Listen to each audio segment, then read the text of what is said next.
1978 ഇറങ്ങിയ പിക്ചറാണ് സാജൻ ബിന സുഹാഗൻ.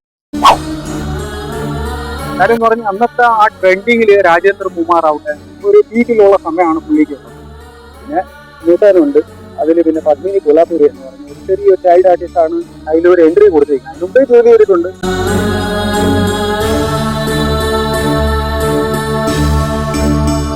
ഇതിന് പിന്നെ ഈണം കൊടുത്തത് വേറെ ആരുമില്ല, ഉഷാ ഖന്ന. പിന്നെയുള്ള കഥ എന്ന് പറഞ്ഞു കഴിഞ്ഞാൽ, അന്ന് ആ കാലത്ത് ഒരു ഭയങ്കര ആഗ്രഹം ഉണ്ടായിരുന്നു രാജേന്ദ്ര എന്ന് പറഞ്ഞാൽ അവർക്കൊക്കെ റഫി സാബ് അവരെ കൊണ്ടല്ലാതെ വേറെ ആരെയും കൊണ്ട് പാടിപ്പിക്കേണ്ടെന്ന് ഒരു ധാരണ ഉള്ള സമയമാണ്. അപ്പൊ ആ സമയത്താണ് മുഹമ്മദ് റഫി സാബിനെ കുറിച്ച് ഈ പാട്ടിനെ കുറിച്ച് സംസാരിക്കുമ്പോൾ പുള്ളി വിളിച്ച് പറഞ്ഞു, ഞാൻ ഒരിടത്ത് പുറത്താണ്, എന്റെ ഒരു കോൺസെർട്ട് നടന്നുകൊണ്ടിരിക്കുകയാണ്, so I won't be available എന്ന് പറഞ്ഞു. പുള്ളിയാണ് ഞാൻ വിളിച്ച് പറഞ്ഞത്, റെക്കമെൻഡ് ചെയ്തത് ആരെ പേരാണ്, സ്വന്തം നമ്മുടെ ദാസേട്ടൻ.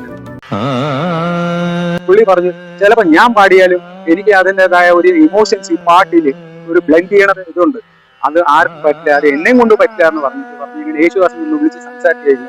ആ പുള്ളി ഇല്ലാന്ന് പറയില്ല. അങ്ങനെ ഉഷാ ഖന്നയുടെ അടുത്ത് വിളിച്ച് പറഞ്ഞു, നിങ്ങൾ ചെയ്ത ഈണത്തിന് പറ്റിയ ഒരു മനുഷ്യൻ അതാണ് ദാസേട്ടൻ എന്ന് പറഞ്ഞു.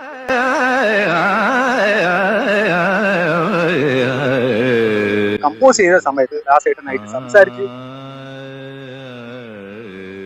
ദാസേട്ടൻ മുംബൈ സ്റ്റുഡിയോയിൽ വന്നിട്ട് ഒരു 3 ദിവസത്തിനകത്ത് ചെയ്ത ഒരു റെക്കോർഡിംഗ് ആണ് ഈ പാട്ട്.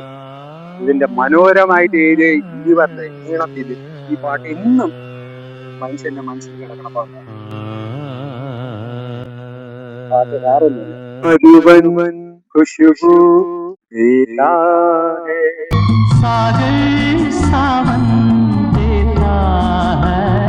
മനസ്സിന് പോവാത്ത ഒരു പാട്ടാണ് ഇത്. പാടിയത് ദാസേട്ടനും പിന്നെ ആ ശബ്ദ മാധുര്യം അത് ഒരിക്കലും ഒരു മനുഷ്യനും, മലയാളിയല്ല ഒരു ഹിന്ദി ആളായാലും ഈ ലോകത്ത് ഒരു മനുഷ്യനായ ഇതിന് ഭാഷയില്ലാത്ത ഒരു പാട്ടാണ്. കാര്യം ഇതിനെ ട്യൂണിങ് ചെയ്തത് കംപ്ലീറ്റ് ഉഷാ ഖന്ന. അത് സമ്മതിക്കണം. അത് എന്തൊരു വരികളാണ് നിങ്ങൾ കേട്ടൊന്നും അറിയണം.